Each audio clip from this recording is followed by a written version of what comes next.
Assalamualaikum warahmatullahi wabarakatuh. Bismillahirrahmanirrahim. Alhamdulillahi rabbil alamin alladzi an'ama 'alaina wa hadana bidinihi al-qawim wa bayyana lana as-siratal mustaqim bil ayati wa zikril hakim. Wassalatu wassalamu ala asyrafil anbiya'i wal mursalin sayyidina wa habibina wa syafi'ina wa qurrati a'yunina wa maulana Muhammadin wa ala alihi wa ashabihi ajma'in, amma ba'd. Qala rabbi shrah li sadri wa yassir amri wahlul 'uqdatam min lisani yafqahu qawli. Subhanaka la 'ilma lana illa ma 'allamtana innaka antal 'alimul hakim. Shadaqallahul 'azim. Hadratul muqarramun, para asatidz, para pengajian, bapak-bapak, saudara-saudara, ibu-ibu, para jamaah salat subuh Masjid Nurul Falah yang dimuliakan Allah. Mari sama-sama kita awali taklim ini dengan membaca beberapa suratul Fatihah yang kita khususkan untuk ahli-ahli kubur kita. Kemudian kita lanjutkan dengan membaca Sayyidul Istighfar. لها زنية وقل عمل صالح إلى حضرة النبي مصطفى رسول الله صلى الله عليه وسلم وعلى آله وأزواجه وذريته الكرام وجميع الأنبياء والمرسلين وجميع صحابته وقرابته والتابعين والتابعين لهم بإحسان إلى يوم الدين وعلينا وهم برحمتك يا أرحم الراحمين. شهد الله لهم الفاتحة. أعوذ بالله من الشيطان الرجيم. بسم الله الرحمن الرحيم. الحمد لله رب العالمين الرحمن الرحيم مالك يوم الدين. إياك نعبد وإياك نستعين اهدنا الصراط المستقيم صراط الذين أنعمت عليهم غير المغضوب عليهم ولا الضالين آمين. ثم إلى الله جميعكم على بين أمتنا وجدنا وجدتنا وأخينا وخالتنا وعمنا وأمتنا ومشائنا وسادتنا وقرابتنا ولمن أحب إلينا ولمن حق علينا وجميع المسلمين والمسلمات والمؤمنين والمؤمنات وخصوصا معلم هذا الكتاب الشيخ عطاء الله السكندري. الفاتحة. أعوذ بالله من الشيطان الرجيم. بسم الله الرحمن الرحيم. الحمد لله رب العالمين الرحمن الرحيم مالك يوم الدين. إياك نعبد وإياك نستعين اهدنا الصراط المستقيم صراط الذين أنعمت عليهم غير المغضوب عليهم ولا الضالين آمين. Satu Al-Fatihah mari kita khususkan untuk ahli-ahli kubur kita. Kita niatkan masing-masing. Bismillahirrahmanirrahim.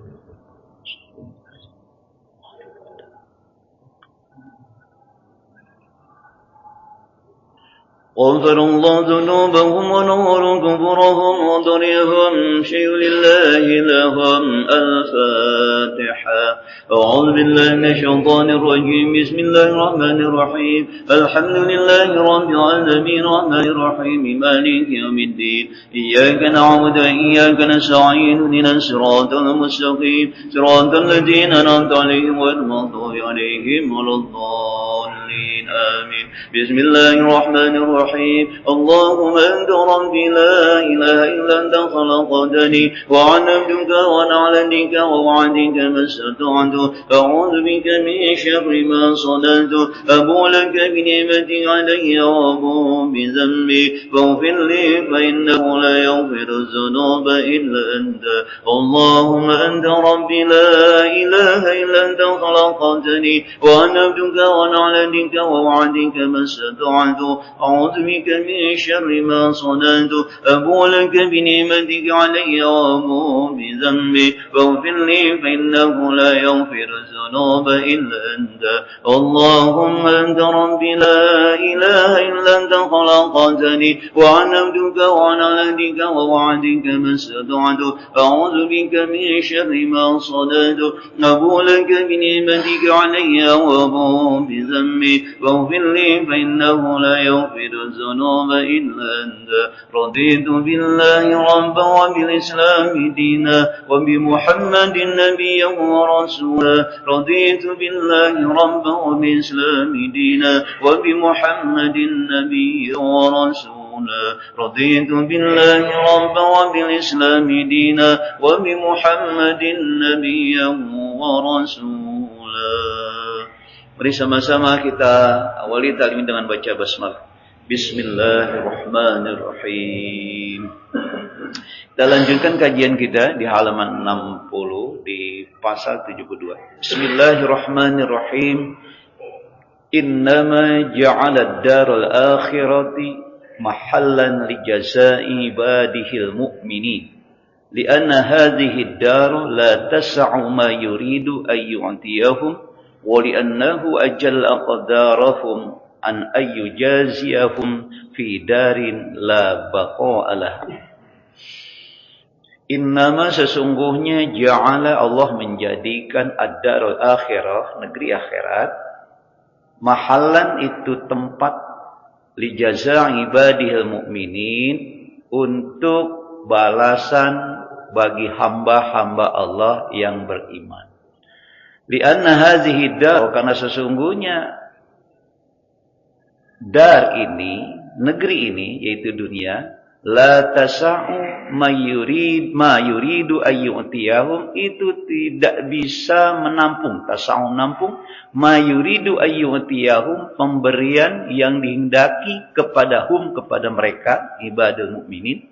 Wa li'annahu, dan sungguhnya Allah Subhanahu wa taala ajalla aqdarahum, Allah itu menjadikan ajal aqdarahum, hendak memuliakan kepada mereka, orang-orang ibadul mukminin, an ayyujaziyahum, dengan tidak memberikan balasan, fi darin, pada dunia ini, dari amal-amal baiknya, pada dunia yang sifatnya bagaimana? La baqa'a laha, dunia yang tidak kekal laha, bagi orang-orang, bagi kita semua ibadul mukminin, di dalam melaksanakan amal-amal solehnya.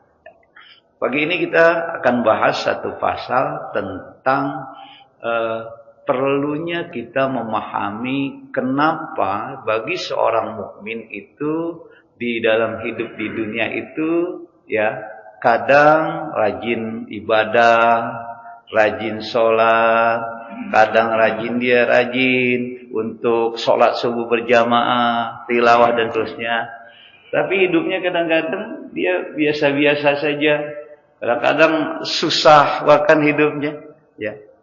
Memang Allah Subhanahu wa taala ciptakan begitu, bahwa dunia ini Allah jadikan sebagai lahan, sebagai tempat untuk kita beramal. Sedangkan akhirat itu dijadikan Allah, diciptakan untuk tempat jazai li ibadihil mukminin, tempat balasannya.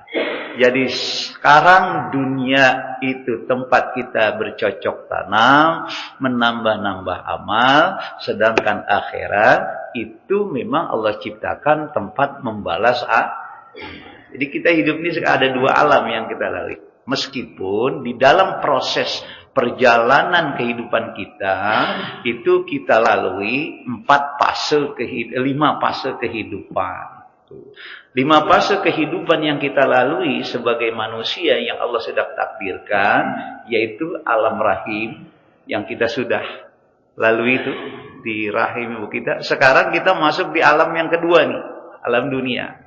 Kita akan memasuki alam yang 3 lagi, yaitu alam barzakh, alam kubur. Kenapa? Karena setiap manusia yang hidup pasti akan meninggal dunia. Nah, ketika dia meninggal dunia, dia berarti melewati fase ketiga. Jadi sudah melewati fase kedua. Kullu nafsin dha'iqatul maut. Nah, apakah setelah di alam kubur berhenti sampai di situ kehidupannya? Tidak. Proses kehidupan manusia berjalan terus, ya. Jadi orang-orang yang sudah meninggal dunia itu hanya menunggu waktu untuk proses apa? Untuk proses alam mahsyar, perhitungan. Semua amal baik buruk kita dihitung tuh di alam mahsyar itu. Ya, ada mizan, ada sirat di sana, ya. Amal-amal baik kita dibalas dengan kebaikan, dihitung kebaikannya, kemudian keburukan dihitung keburukannya. Nah, nanti yang kelima, yang terakhir itu alam akhirat. Baru di situ alam pembalasan. Apakah kita menjadi orang baik atau buruk? Apakah kita ahli nar atau ahli jannah, ahli surga. Nah, Tetapi dari proses 5 alam yang kita lalui, maka kalau kita dibagi 2 garis besarnya, bahwa kita hidup ini adalah secara materi, kita hidup adalah dunia dan akhirat. Dunia akhirat yang kita lalui 5 fase alam. Nah, dunia diciptakan oleh Allah untuk lahan kita beramal. Makanya dalam statement hukum dikatakan bahwa ad-dunya majra'atul akhirah. Dunia itu tempat ladangnya akhirat. Nah, akhirat diciptakan oleh Allah untuk membalas amal-amal yang dilakukan di dunia. Gitu ya. Nah, kenapa Allah ciptakan akhirat untuk balasan-balasan amal kehidupan manusia yang dilakukan di manusia, baik buruk dan baik di dunia ini, khususnya adalah amal-amal baik bagi orang-orang mukmin, ibadil mukminin. Alasannya adalah li'anna hadzidar la tas'u ma yuridu ayyutiyahum. Itu yang pertama. Alasannya karena dunia ini tidak bisa menampung pemberian yang dikehendaki kepada Allah. Terlalu kecil, terlalu sedikit amal baik, ibadah orang-orang mukmin kalau dibalasnya di dunia. Ya. Kalau kita beramal baik, kalau kita bekerja dibalasnya kan dengan gaji. Betul kan ya? Dari pagi sampai sore kita, kemudian dari hari 1, 2 minggu sampai minggu kemudian sampai bulan itu dibalas gaji. Jadi kata Allah bahwa di dalam teman Ibnu Athaillah ini bahwa dunia itu terlalu kecil untuk kita diberikan pemberian Allah. Balasan Allah kalau diberikan di dunia. Karena dunia itu kecil. Tidak ada apa-apanya, kenikmatannya. Bahkan kalau kita kaji lebih dalam, kenikmatan dunia itu adalah kenikmatan yang kamuflase. Bukan kebahagiaan yang sesungguhnya. Gitu. Bahkan kalau saya sering sampaikan di pengajian ini gitu. Bahwa kebahagiaan dunia itu hanya satu panjangnya seperti ini telunjuk ini, nggak lebih dari ini, dari mulut sampai sini. Maka kalau kita berbicara kebahagiaan dunia ya sudah dari mulut sampai tenggorokan segini saja. Ya, kita makan opor, makan daging apa aja yang kita suka itu ya. Ya, itu kita minum kopi, minum teh itu rasanya cuma dibedain sampai sini. Yang setelah itu udah selesai. Gitu ya. Jadi kata Syekh Ibnu Athaillah, kenapa nggak dibalas sekarang orang baik? Kan kita butuhnya sekarang. Butuhnya enggak. Ya, li'anna hadhihi dar la tasau ma yuridu ayyuntiyahu. Bahwa sesungguhnya dunia ini tidak bisa menampung pemberian yang hendaki kepada mereka itu. Gitu. Bahkan dunia ini sangat murah. Bahkan dunia ini sangat tidak ada artinya. Apalagi kalau kita lihat, kita tadi sholat qobliyah subuh 2 rakaat ya. Boleh niatnya sholat fajar, boleh kita niatnya sholat, boleh niat qobliyah subuh. Itu kata Rasul di dalam hadis, rakaataini qabla subhi ahabbu ilayya minad dunya wa ma fiha. 2 rakaat sebelum subuh itu lebih aku cintai dari dunia dan seisinya. Berarti apa? Berarti nggak ada apa-apanya nilai. 2 rakaat subuh kata Rasul itu lebih aku cintai dari dunia dan seisinya. Oleh karena itu sabar bagi orang-orang mukmin kita yang menjadi hamba-hamba Allah ini, ibadul mukminin. Sabar, nggak susah-susah. Ya wayahnya lah. Ya susah-susah dikit tetap aja kita sholat, berbuat baik. Ya kemudian kita selalu berbuat baik ke orang, baca Quran, jangan lupa setiap hari meskipun sedikit-sedikit kita baca terus menerus karena memang ini tempatnya kita untuk menanam bercocok tanam. Nanti kita menuainya di akhirat. Gitu ya. Jangan pengen instan. Jangan kayak ada 2 orang petani pengen instan. Ada 1-2 petani saya contohkan, satu dia punya lahan namanya di daerah banyak petani nanam padi, satu soleh, di sebelahnya itu orangnya nggak soleh, nggak pernah sholat, nggak pernah ngaji, sama-sama petani. Begitu panen, yang bagus bukan yang banyak sholatnya, bahkan dimakan wereng. yang banyak sholatnya. Justru yang bagus adalah orang yang gak sholat. Karena dia tidak memahami inti ibadah itu maksudnya untuk apa. Maka yang orang beribadah mengatakan, percuma saya sholat. Kenapa? Tuh buktinya ketika saya panen, saya malah nggak bagus. Dah besok saya nggak mau sholat lagi gitu. Jadi mereka tidak memahami inti ibadah itu. Bukan untuk apa? Bukan untuk biar bagus dia panennya, biar dibalas sekarang. Enggak. Sholat itu balasnya nanti. Tadi kita ibadah sholat subuh berjamaah, sebelumnya qobliyah subuh. Itu pahalanya ada nggak? Ada. Mau sekarang apa mau nanti? Dua-duanya. Iya kan, tapi balasannya dikatakan di dalam pasal ini ya balasannya adalah bahwa dibalasnya ya nanti. Ya kenapa demikian? Di akhirat itu. Kalau kita nggak percaya, coba duluan. Duluan mau nggak biar lihat soal. Nah, kalau saya mau belakangan aja, kalau nanti dulu lah. Udah percaya ya ada. Ya iya, demikian. Jadi dunia akhirat itu ada dunia majra'atul akhir, tempat berladang kita ke nanam gitu. Enggak seperti kita nabung di bank, punya rekening, kapan kita bisa ambil. Udah lihat? Enggak, kita nabung saja, nabung. Kalau kita nabung di bank-bank itu kan kita kapan saja kita bisa nabung kan? Kecuali kita punya deposito, itu berjangka kan. Kalau kita janjinya 3 bulan, setahun, ya baru diambil setahun atau 3 bulan. Tapi kalau amal beda dengan kita untuk nabung yang sehari-hari dalam rekening kita. Ya kita amal, ya nabungnya nanti. Kita amalnya itu, balasannya itu ambilnya nanti di akhirat. Gitu. Nah, tabungan-tabungan, amal-amal yang kita lakukan, itulah yang akan kita ambil nanti. Itulah yang akan menjadi amal ibadah kebaikan kita. Artinya, seorang yang akan lebih baik di akhirat itu tergantung tabungannya, tergantung amalnya. Semakin banyak dia beramal, semakin baik dia beramal, semakin banyak juga dia nanti yang akan dibalas oleh Allah Subhanahu wa ta'ala. Maka berlomba-lomba sekarang.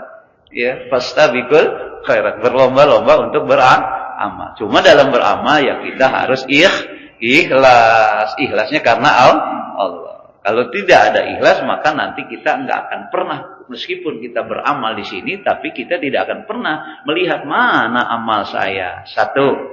Yang kedua, amalnya itu juga harus kita jaga, amal baiknya. Jangan sampai kita sudah beramal soleh, susah-susah di sini, tapi begitu kita lihat amalnya, nanti ada amalnya cuma sedikit. Kenapa demikian? Karena pada waktu pelaksanaannya kita barangkali kurang khusyuk dalam sholatnya, kurang ikhlas, ya. Kurang kita perhatikan kebaikan-kebaikan, bagaimana cara beramal yang baik. Dan jangan pula amal yang kita lakukan kebaikan itu kalah dengan amal perbuatan-perbuatan buruk kita. Nanti amal-amal yang sedikit itu akan kalah dia dengan keburukan yang akan diminta keadilan. Inilah yang disebut orang yang muflis di akhirat. Satu sisi dia punya amal baik sedikit, tapi sisi lain dia membawa keburukan yang lebih banyak. Maka begitu dimasar, ditimbang, keburukannya itu lebih banyak dari kebaikan. Maka dia terkategori muflis, bangkrut di akhirat.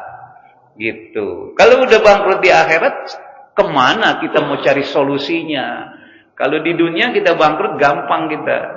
Bisa pinjam tetangga, bisa pinjam teman-teman dan seterusnya. Tapi kalau bangkrut di akhirat, mau pinjam siapa? Jangankan orang lain, sama istri, sama anak, tidak bisa. Hari itu masing-masing, walana a'maluna, walakum a'malukum, masing-masing. Wala taziru waziratu wisra ukhra. Dosa seseorang akan ditanggung oleh orang lain. Gitu. Jadi sekarang tempatnya kita satu dengan beramal baik, kemudian jaga amal baik ini, jangan sampai kebaikan-kebaikan kita ini ya tidak dijaga sehingga digerogoti, dihabis dengan virus-virus ketidakbaikan. Nanti begitu kita harapkan tidak ada lagi. Atau jangan sampai amal baik kita lebih sedikit dari amal buruk. Jangan sampai. Oleh karena itu, amal baik kita tingkatkan, amal buruk kita minimalisir ya. Jangan sampai, kalau bisa jangan sampai, supaya kebaikan-kebaikan kita tetap lebih dominan. Atau kalau memang juga masih kita amal baik, amal buruk, amal baik, amal buruk, setiap hari kita minimal istighfar 100 kali. Supaya apa? Supaya membersihkan amal-amal buruk ya, sehingga ada catatan dalam setiap harinya, sedangkan amal baiknya terus tercatat.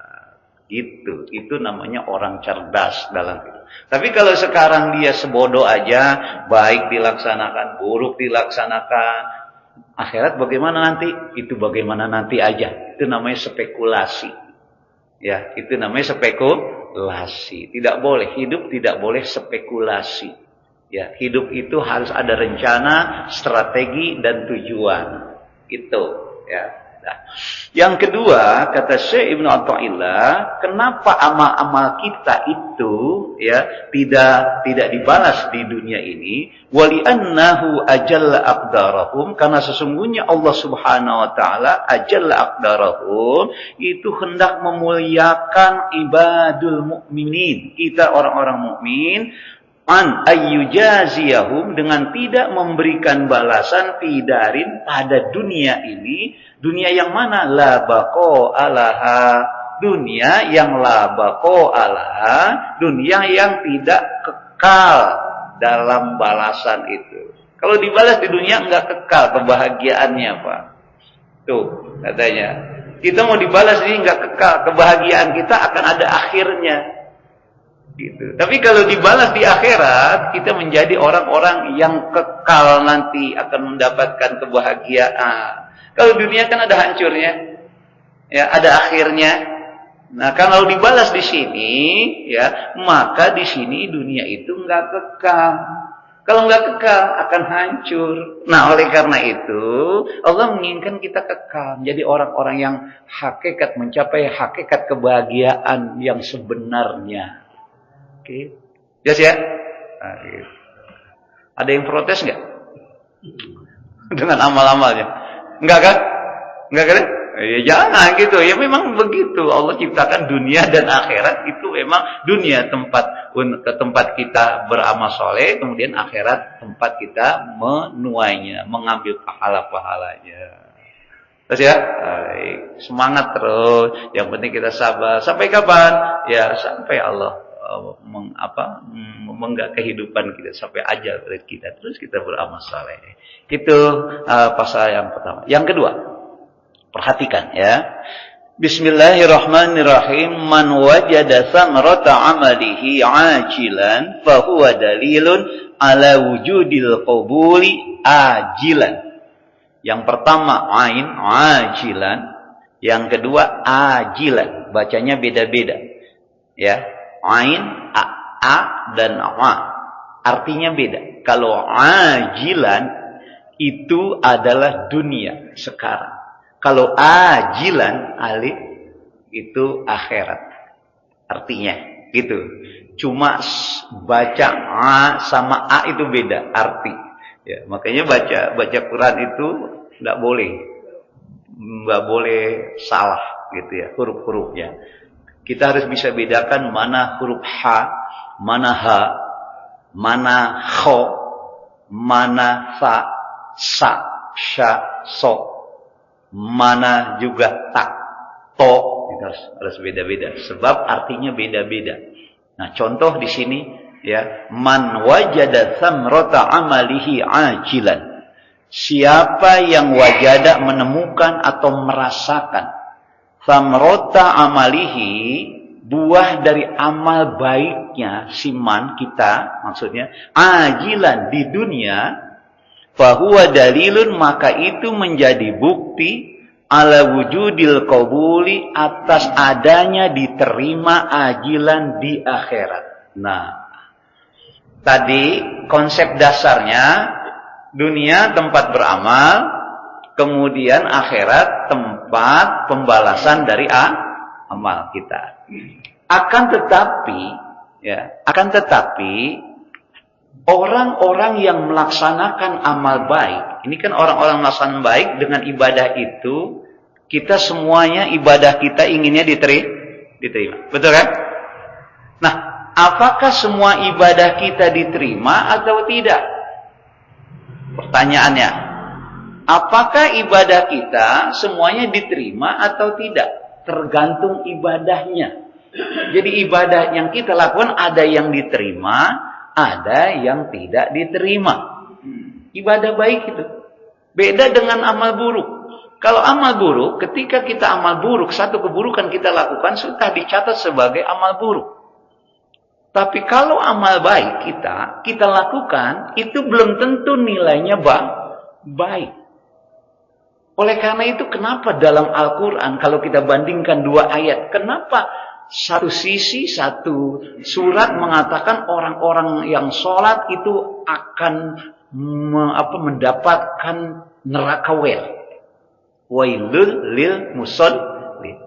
Kenapa dia orang sholat akan mendapatkan neraka wail? Ternyata ayat selanjutnya mengatakan orang yang sholat yang mana? Allazina hum an sholatihim sahun. Yaitu orang-orang mukmin, yang orang-orang yang sholat tapi hatinya lalai. Berarti orang yang sholat ada yang tidak diterima. Bahkan dia dikategorikan dia akan mendapat neraka wail. Kenapa? Karena sholatnya sahun. Sahun itu lalai. Lalai apa itu? Bisa lalai waktu, bisa lalai hati. Allahu Akbar. Fisiknya di masjid Nurul Falah. Tapi hatinya sudah di mana-mana. Kenapa? Karena setelah ngaji dia mau ke Pekansari, dia mau ke Jakarta, dia udah jalan ke tol di hatinya. Itu lalai hati. Ada juga lalai pengertiannya begitu Allahu Akbar panggilan Allah, dia nggak kerjakan dia. Kenapa demikian? Sibuk dengan dunia. Itu lalai juga. Sama juga. Nah, orang-orang yang begini adalah dia beribadah tapi sahun, lalai, takawel. Nah, jadi artinya ibadah itu, contoh sholat saja ada yang diterima, ada yang tidak diterima. Terus bagaimana sholat yang diterima? Mari kita lihat dalam surat Al-Mu'minun.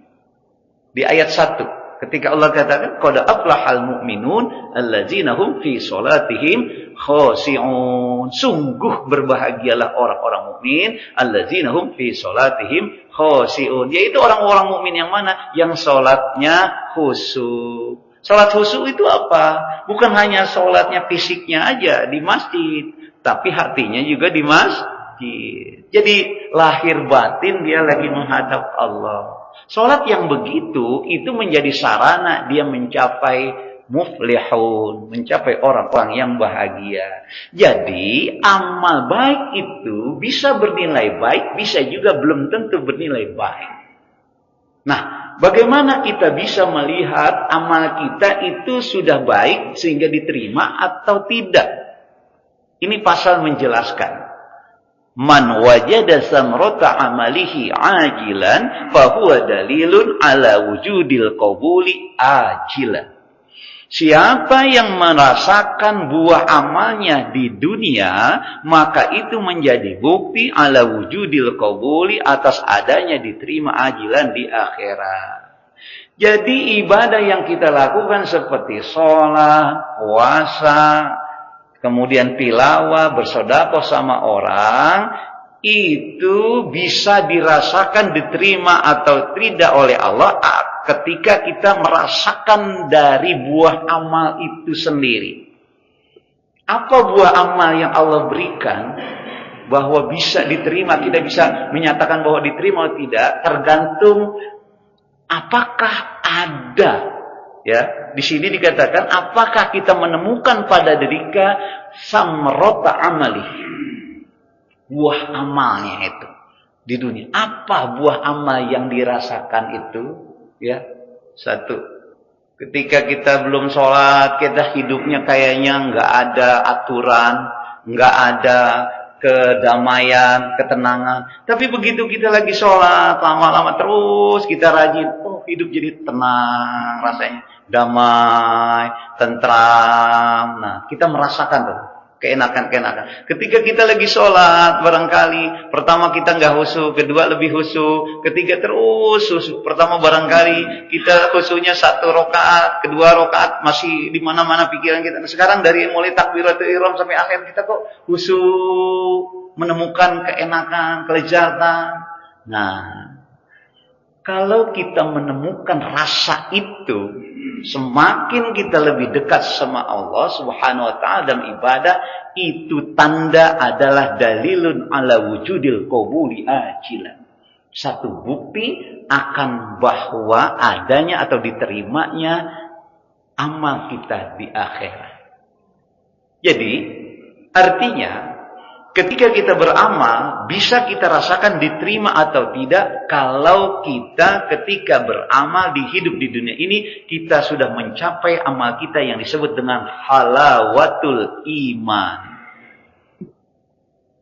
Halawatul iman artinya keenakan, kelezatan ketika kita melaksanakan iman. Sholat lezat, puasa lezat, haji Quran lezat, halaqah, tilawah dan seterusnya lezat.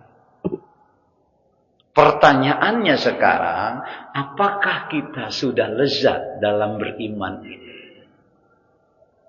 Tahu lezat, Pak? Enak. Tahu enak? Kalau kita makan bahasanya enak itu pengennya nambah, bukan pengen kurang. Betul? Kita makan dah. Lezat nambah. Pengen nambah gak? Nambah. Tapi kalau kita rasakan di bibir begitu kita makan gitu masuk ke lidah kita nggak enak, jangankan menambah, yang ada aja belum tentu habis. Betul? Nah, ibadah begitu. Kalau kita merasa lezat ibadah, ya, tahu lezat nggak? Nggak mau berhenti. Kenapa dia nggak mau berhenti? Karena dia sudah enak sekali. Gitu. Ketika kita takbiratul ihram, dia merasa bahwa saat itu dia mulai bertemu dengan Allah.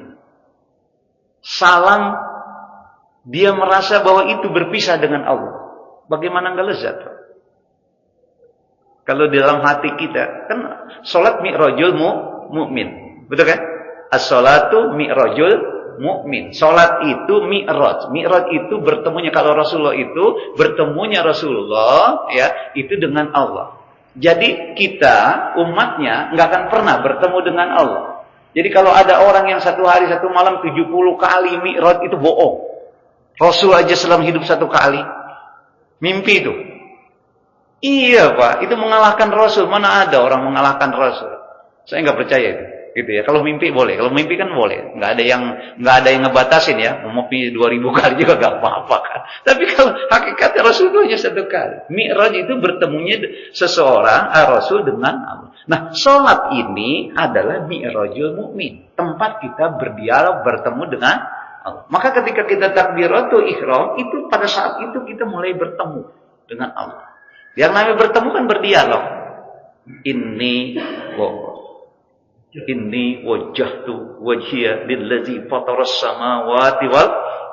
Ini sesungguhnya aku wajjahtu wajhiya, aku menghadapkan wajahku ke wajah atau zat yang menciptakan samawati. Kita lagi menghadap. Makanya kita lagi sholat itu harus khusyuk. Kenapa? Bukan lahir saja, tapi batinnya. Kenapa? Kita lagi menghadapi Allah. Makanya dalam ilmu agama kita sholat itu harus ihsan. Ihsan itu apa? Anta budak kana yarab. Fa in lam takun yarab fa innahu yarab. Kita beribadah seakan-akan kita melihat Allah, meskipun kita tidak melihat Allah, tapi Allah melihat kita. Kita lagi berhadapan dengan Allah, seperti mi'rajnya Rasul, langsung berhadapan dengan Allah. Maka orang yang sholatnya sudah mi'raj, dia takbiratul ihram seperti assalamualaikum, langsung bertemu, berdialog dengan Allah, mulai 1 rakaat ke rakaat 1, 2, 3, 4, dan begitu salam dia berpisah dengan Allah. Kalau ini sudah ada pada diri kita, merasa itu berarti dia lezat. Sholatnya pengen lama-lama. Kenapa? Karena lagi berdialog dengan zat yang menciptakan seluruh makhluk yang dia cintai. Betul kan? Kita berbicara dengan orang yang kita senang aja, pengen lama-lama, pengen cepet-cepet. Pengen lama, Pak. Betul gak? Kita senang banget bicara nih sama orang yang kita senangi, pengen lama. Beda kalau kita berbicara dengan orang yang gak senangi. Bete, Pak, lama-lama. Bosen. Betul gak? Pengennya apa? Pengennya udahan. Nah, kalau sholat itu mi'raj dan Allah zat yang kita cintai pengennya lama-lama. Makanya sholatnya lama-lama. Kalau sendiri. Kalau di masjid mah orang banyak. Ada yang encok, ada yang kakinya sakit, ada yang pusing. Ini deket sedikit-sedikit aja. Tapi kalau sendiri di rumah itu baca yang panjang-panjang. Saya tadi sholat tahajud Ustaz baca Yasin. Allahu Akbar, alhamdulillah selesai baca Yasin. Saya baca Yasin Ustaz. Tapi setelah Yasin Allahu Akbar. Yasin doang. Ya jangan, lanjutin. Lanjutin, jangan Yasin doang. Nah gitu. Makanya Rasul tuh bacanya kalau itu orang-orang yang itu bacanya panjang-panjang. Bahkan dalam kita tahu kita ya bahwa Rasul itu sampai bengkak-bengkak kakinya banyak diri kan panjang bacanya. Ya kalau kita ya sesuai dengan apa yang kita hafal aja lah. Tapi yang ayat yang panjang-panjangan kita baca. Ya, yang panjang itu kapan itu? Kalau kita lagi sholat malam sendiri. Kenapa? Karena semakin panjang kita baca itu semakin lama kita berdialog dengan Allah. Kenapa demikian? Karena ayat Al-Quran kalau kita baca diulang-ulang itu berarti mengulang-ulang firman Allah, mengulang-ulang kalimatullah. Seakan-akan kita lagi ngulang-ngulang kata-kata Allah. Kan ayat Al-Quran itu firman Allah. Kita lagi ngulang gitu. Makin lama makin nikmat. Oleh karena itu orang yang sudah nikmat mencapai halawatul iman, konsentrasinya khusyuk penuh pada Allah, sudah tidak ingat apa-apa lagi kecuali ingatnya sama Allah di dalam sholat. Karena itu sahabat Khalid bin Walid seperti sahabat Abu Bakar Siddiq, dia nggak mau ketika setelah perang dia banyak tanah yang menancap dirinya, nggak mau dicabutnya di luar sholat. Nanti aja ya, cabutnya di dalam sholat. Nggak kerasa. Kenapa? Karena dia sudah ihsan, berdialog sama Allah. Jauh dengan kita. Boro-boro kenapa dicabut di sholat. Ada nyamuk juga itu udah garuk sana, garuk sini dan seterusnya.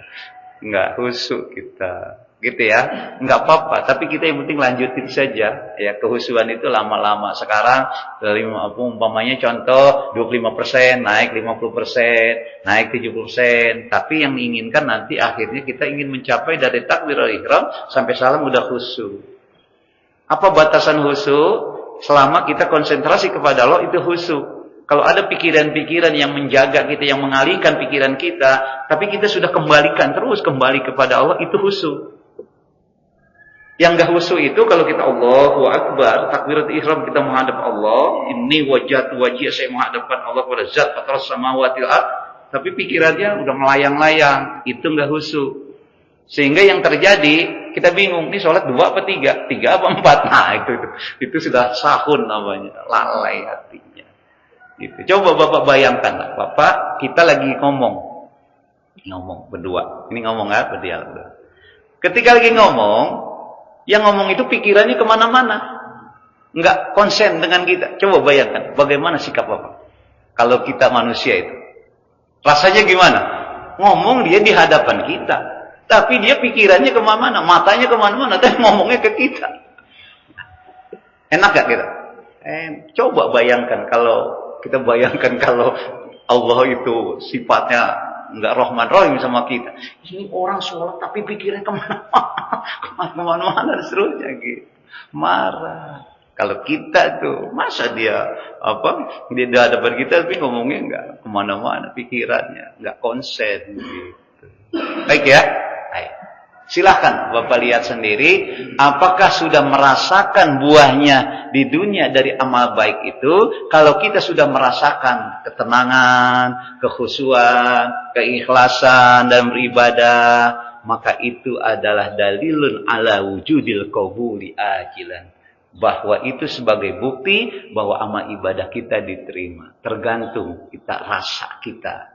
Ya, apakah kita dengan sholat semakin dekat, kita mencapai kelezatan, gitu. Ya, orang yang sudah mencapai kelezatan dalam beribadah, dia tidak akan pernah berbahagia, merasa gembira, senyum hidupnya kalau belum bisa berbagi sama orang dalam setiap hari. Dia masih begitu. Gitu. Ada yang sampai sudah ke situ. Dia belum merasa bahagia kalau belum bisa berbagi dalam setiap hari sama orang. Nabi Ibrahim, dia tidak akan pernah berbuka puasa sebelum dia mengajak, cari orang yang bisa diajak untuk berbagi. Gitu amalnya. Jadi kalau dalam sholat kita berkhusyuk dari takbir sampai alam kita salam kita usahakan. Di luar sana berbagi. Kalau kita sudah mencapai belum rasanya berbahagia, belum merasa kita senang kalau kita belum hari ini berbagi sama orang, itu berarti kita sudah mencapai halawatul iman. Jangan ada proposal datang ke rumah, kita kasih 100.000, 200.000, tapi begitu panitia pulang, kita mau bilangin, proposal mulu. Enggak boleh begitu, mau kasih, enggak. Udah kalau kita kasih tapi diiringi dengan kata-kata tidak bagus, selanjutnya itu haba'am mansuro. Amal ibadah kita seperti debu yang ditiup. Habis semua, tertiup angin, enggak ada. Nah, gitu. Ya, nah, jadi udah merasakan lezat belum nih sholat subuh berjamaah? Lezat nggak? Lezat gak? Paksain ya, lezat itu hati kita, bukan lezat. Jadi udah merasa seneng apa? Lezat nggak kita ketika kita lagi baca Quran? Udah merasa lezat belum ketika kita lagi sedekah berbagi? Nah, enak ya? Jadi kalau kita makan nasi uduk, lezat itu pengen nambah. Beramal begitu, pengen lama-lama gitu, pengen nambah-nambah. Oh, hari ini saya 100 atau 1.000, 2.000 saya keropak. Udah enak. Besok 2.000, besok lagi 5.000 dan seterusnya. Itu merasa lezat, pengen nambah dia, gitu. Ya, jadi terus kita tambahin. Nah, ada orang yang mulai dari 5.000, 10.000 sampai 20.000, kemudian 50.000, 100.000, 150.000. Ada orang yang memang dikasih rezeki oleh Allah, ya. Setiap harinya itu udah 100.000 dia, karena kebiasaan itu nambah amal baik itu. Biar cepat masuk surganya. Iya, amal ibadahnya itu kan kita ambilnya di sana gitu. Tapi kalau nungguin hari Jumat keropak jalan itu kelamaan. Apalagi cuma 2.000. Coba kali aja 2.000 setahun 57. Ya cuma 114.000 setahun, kelamaan masuk surganya. Jadi begitu caranya. Apakah memang kita beramal soleh itu dengan uang? Kalau begitu enakan orang kaya dong. Orang yang enggak susah, jangankan dengan 2.000, ya. Jangankan 100.000, 2.000 aja susah. Enggak begitu. Ada hadis menjelaskan gitu. Pernah Rasul ditanya oleh sahabat, "Ya Rasul, enak sekali orang-orang kaya menumpuk-numpuk hartanya dengan kekayaannya. Kalau saya tidak bisa bersedekah dengan harta. Gimana Rasul? Kalau begitu enak sekali orang kaya, cepat masuk surganya dia. Kenapa banyak hartanya?" Maka diajarkan oleh Rasul. Ya. Apa ajarannya gitu? Kalau orang beramal soleh dengan harta saja bisa orang kaya, itu berarti Allah nggak adil dong Rasul. Maka kata Rasulullah, mau nggak aku ajarkan engkau yang bisa mengalahkan orang kaya, yang tingginya itu amal melampaui batas langit, kemudian menghujam ke bumi akarnya itu. Mau nggak? Mau ya Rasul. Biar saya bisa sama dengan orang-orang kaya. Amalin setiap hari 2 kalimatain. Mudah di lisan tapi berat di timbangan. Apa itu? Subhanallahi wa bihamdi, subhanallahil. Itu yang bisa mengalahkan orang-orang kaya di dalam beribadah. Jadi semuanya kita, aspek kita, apakah kaya miskin, ada jalan keluarnya. Kalau enggak kita bisa berbuat baik dengan amal baik dengan harta kita, banyakin itu setiap hari. Subhanallahi wa bihamdihi, subhanallahil. Coba kita baca. Subhanallahi wa bihamdihi subhanallahil azim. Subhanallahi wa bihamdihi subhanallahil azim. Subhanallahi wa bihamdihi subhanallahil azim. Banyakin itu katanya. Itu amalnya akan menjulang ke langit tinggi dan menghujam akarnya ke dasar bumi. Hebat itu. Jadi kita beramal dengan banyak membaca subhanallah walhamdulillah atau subhanallah wa bihamdi subhanallahil azim. Masya Allah. Ini kita beribadah dengan harta enggak punya, baca subhanallah tasbih jarang. Bagaimana kita mau nyamakan gitu. Jadi begitu caranya kita untuk menyamakan amal baik agar kita sama dengan orang-orang yang punya kelebihan harta. Baca dua kalimat yang mudah di lisan tapi berat di timbangan. Mudah-mudahan kita bisa amalin ya. Selain kita bisa baca yang lain, zikir, amalkan itu subhanallah wa bihamdihi subhanallah sambil nunggu kita sholat, sambil ngapain kita baca. Kalau yang dagang sambil baca dagang subhanallah wa bihamdihi subhanallah. Luar biasa. Jam berapa sekarang? Hah? 1 menit lagi ya? Oke ya, 2 pasal saja ya. 2 pasal saja saya sampaikan. Ya, insya Allah nanti kita lanjutkan. Baik. Saya buka pertanyaan dari 2 pasal ini. Ada yang mau ditanya? Saya persilakan. Ya. Pak Maman silakan.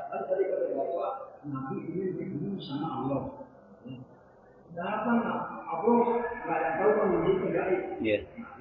Jadi saya tanya yang lain, kan dari Masjidil Haram ke Masjidil Aqsa, Nabi Muhammad naik langit 7, oleh itu kita sholat, ya kan? Benar kan Pak? Nah sekarang masjid ini kan udah ada, ya kan? Kenapa Allah baru Nabi Muhammad dapat perintah sholat? Sedangkan ternyata Masjidil Aqsa ini ada Nabi Muhammad sudah wafat 632 Masehi, udah wafat, sedangkan masjid ini dibangun 715 Masehi.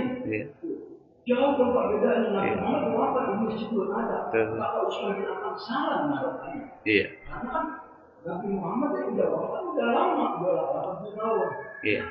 Sedangkan Nabi Muhammad kan apa tuh kalau kita bilang Quran ini dibukukan gitu ya. Tapi dibukukan sama Utsman bin Affan.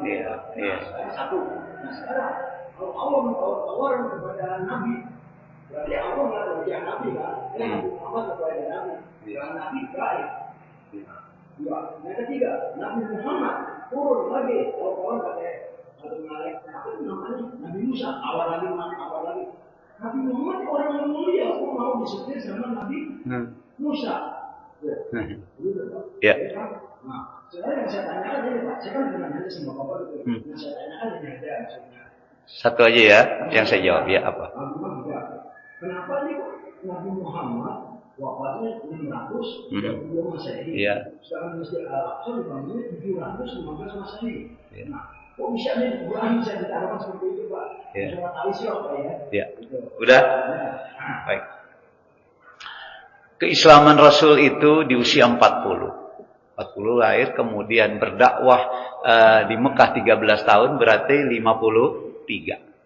Baru kemudian setelah 10 tahun kurang mencapai hasil yang maksimal dan berdakwah, bahwa diperintahkan hijrah di usia 53. Jadi 13 tahun setelah di Mekah baru hijrah ke Madinah. Nah, hijrah ke Madinah itu ya di tahun berarti 53 tahun.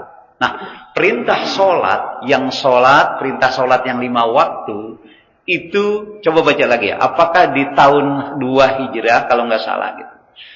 Sholat yang mana? Sholat yang kita lakukan takbiratul ihram di dalam Al-Quran tidak ada.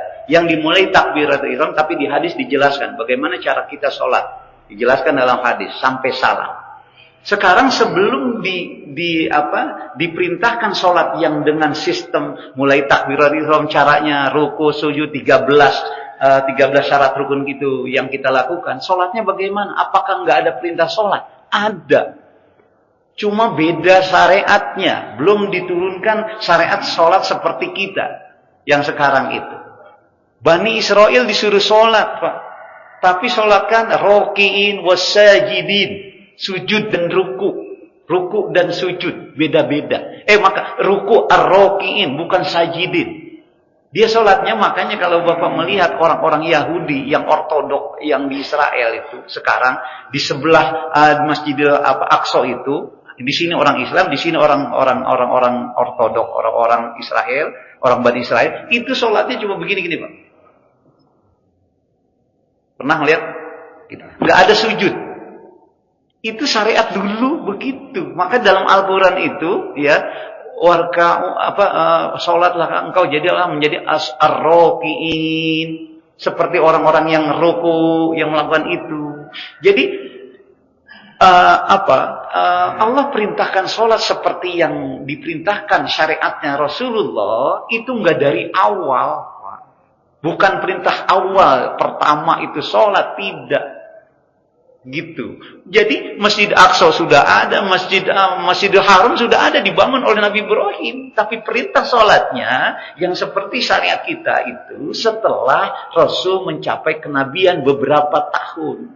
Sebelumnya belum ada Pak sholatnya. Jangankan sholat, puasa Ramadan yang sebulan itu baru di tahun berapa Hijriah? Saya lupa. Kalau lupa nanti lihat, ya. Hah? Iya. Baru ketiga Hijriah. Jadi artinya setelah Rasul hijrah berarti usia 55 tahun baru suruh puasa yang Ramadan. Sebelumnya ada nggak puasanya? Ada, tapi beda-beda syariatnya.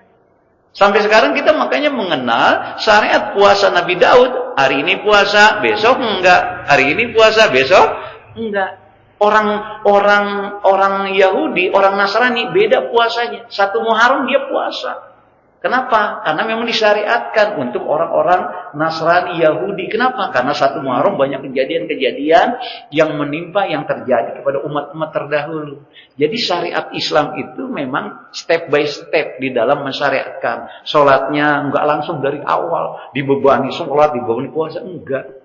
Disuruh beriman dulu. Makanya ayat-ayat ketika di Mekah itu bunyinya ya ayyuhan nas u'budu rabbakumul ladzi khalaqakum, sembahlah Allah. Cara nyembah salat itu belum ada. Bagaimana cara? Yang penting salat aja, nyembah aja, ikuti yang dulu, baru setelah perjalanan waktu baru. Sehingga terjadi seperti pertanyaan, Pak, Bapak, kok masih duluan tapi salatnya belakangan, gitu ya. Syariatnya beda-beda, step by step. Al-Quran kan enggak blok Al-Quran. Al-Quran kan syariatnya turun Al-Quran, enggak, satu ayat. Sampai berapa? 23 tahun lamanya. Iya, berangsur-angsur. Wallahu a'lam bishawab. Saya rasa demikian ya.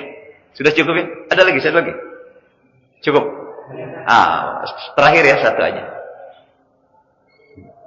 Tadi Ustaz mengatakan, tandanya seorang ibadah itu diterima, ya. Ya.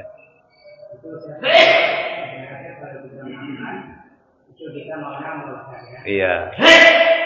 Sekarang kalau kita belajar, sebetulnya kita belum belajar, tapi kita paksakan enak lah gitu kan. Yeah. Maka kita habisin juga. Kita buang sama ngabisin. Nah itu posisinya di mana Ustaz? Apakah itu sudah termasuk diterima atau belum? Iya, baik. Gini,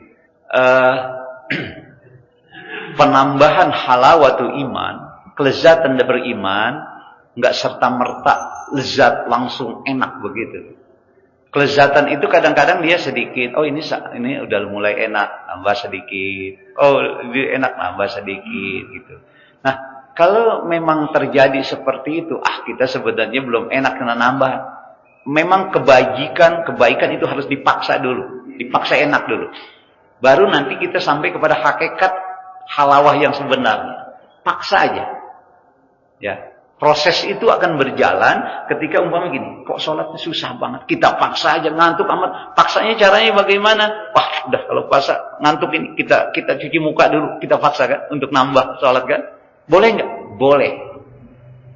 Dari situ nanti akan berjalan, ya, kita merasa benar-benar nikmat dalam ibadah. Baca Quran. Biasanya baca Quran beda dengan melihat HP kan? Baca 1 lembar ngantuk nggak? Waduh, mata udah pengen pengennya merem. Paksain aja cuci muka dulu, baca lagi. Lama-lama dia nanti akan terbiasa itu, merasa indah kita, lezat. Apalagi kalau kita begitu kita baca, kita paham artinya, kita ikuti terus alur kisahnya. Wah, nggak akan mau berhenti baca Quran itu, karena terus menginspirasi hati itu. Jadi memang demikian, ya. Jadi kalau memang ada usaha kita untuk bisa nambah aja. Meskipun kita belum lezat, ya, tambah aja. Karena kelezatan itu akan diperoleh ketika kita sudah memang mencapai kepada puncak ibadah.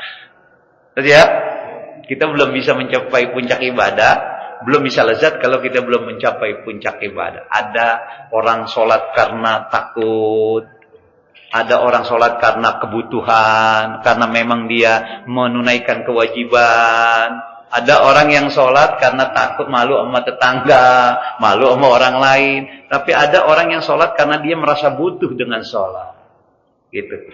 Tapi yang jelas sholat aja dulu. Nanti akan mencapai itu. Wallahu a'lam bishawab. Saya rasa demikian ya. Baik, mudah-mudahan apa yang saya sampaikan menjadi inspirasi, menjadi motivasi kita untuk terus meningkatkan kualitas kita sebagai ibadah mukmin dan sabar. Andai kata sekarang kita masih susah-susah sedikit-sedikit, ya, enggak apa-apa. Memang dunia ini tempat kita berladang. Nanti balasannya itu kita ambil nanti di akhirat. Mudah-mudahan, amin ya rabbal alamin. Mari sama-sama kita akhiri dengan doa. Bismillahirrahmanirrahim. Alhamdulillahirabbil alamin. Hamdan syakirin, hamdan na'imin, hamdan yuwafi ni'amahu wa yukafi masidah. Ya Rabbana lakal hamdu kama yanbaghi li jalali wajhikal karim wa 'azimi sultanik. اللهم صل على سيدنا محمد وعلى آله وأصحابه وعلى سائر عباد الله الصالحين. اللهم انفعنا بما علمتنا وعلمنا الذين ينفعنا وزدنا علما نافعا يا حي يا قيوم يا رب موسى وهارون ورب إبراهيم ورب محمد صلى الله عليه وسلم. أكرمنا بالفهم وارزقنا بالعلم والعقل والحكمة. اللهم اهدنا الصراط المستقيم صراط الذين أنعمت عليهم غير المغضوب عليهم ولا الضالين. آمين. اللهم اجعل جمعنا هذا جمعا مرحوما وتفرقنا من بعده تفرقا معصوما. ربنا آتنا في الدنيا حسنة وفي الآخرة حسنة وقنا عذاب النار. سبحان ربك رب العزة عما يصفون وسلام على المرسلين والحمد لله رب العالمين. Mari sama-sama kita akhiri tahun ini dengan baca doa kafaratul majlis. Subhanakallahumma wa bihamdika asyhadu an la ilaha illa anta astaghfiruka